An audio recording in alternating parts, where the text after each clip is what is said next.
Est-ce que le soleil empêche d'avoir des caries? C'est dans ce bureau magnifiquement aménagé que nous allons apporter des pistes de réponse sans avoir la prétention d'apporter une réponse absolue. Parce que toutes les études ont des limites et notamment celle-ci. Mais voici cette étude qui a été faite avec de la lumière artificielle, même pas la lumière du soleil, qui a été faite sur des hamsters, même pas des humains, mais qui fait réfléchir. Cette étude a été menée en 1970 par le docteur Feller, le docteur Burney et le dentiste Sharon. Ils sont à Boston et à l'Université du Pacifique de dentisterie. Ils ont pris 30 hamsters mâles. Parmi ces 30 hamsters mâles, ils ont fait deux groupes. On va les appeler groupe A et groupe B. Le groupe A, 15 hamsters mâles. Le groupe B, 15 hamsters mâles.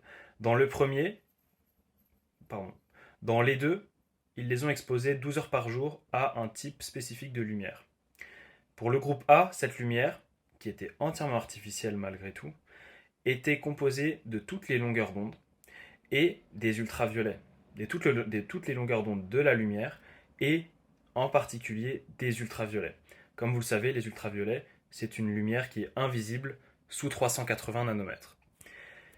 Le groupe B, par contre, donc les 15 autres hamsters, toujours 12 heures par jour, ils les ont exposés à une lampe fluorescente classique, pas d'ultraviolet. Ces 30 hamsters, tous les hamsters, ils leur ont donné une nourriture, une alimentation extrêmement riche en sucre avec 60% de sucre. Le groupe A, full spectrum, c'est-à-dire qu'il y avait tout le spectre de lumière, même si, je vous le concède, en plus, c'était des lumières artificielles, ce n'était même pas de la lumière du soleil, mais admettons pour cette étude que voilà, c'était quand même des ultraviolets, malgré tout c'était des ultraviolets, même s'ils étaient artificiels. Voici les résultats. En moyenne, ils avaient, chaque hamster mâle, 2,2 dents avec des cavités. Alors que dans le groupe néon classique, le groupe qui qui était exposé à 12 heures par jour de lumière artificielle classique, ils avaient 10,9 dents en moyenne avec des cavités. Et en plus, ces cavités étaient 10 fois plus sévères.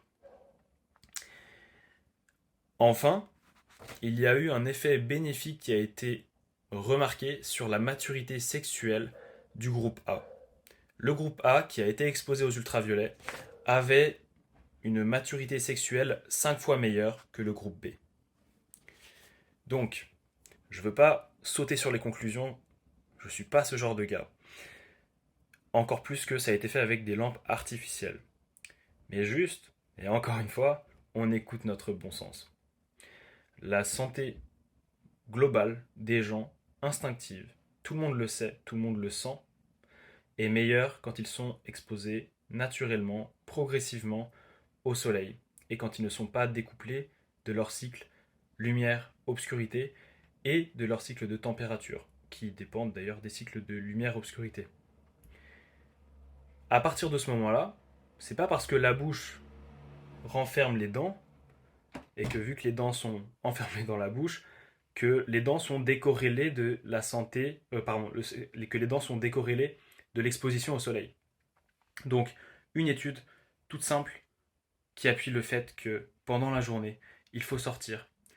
Et après le coucher du soleil, il faut éviter la lumière artificielle. Voilà.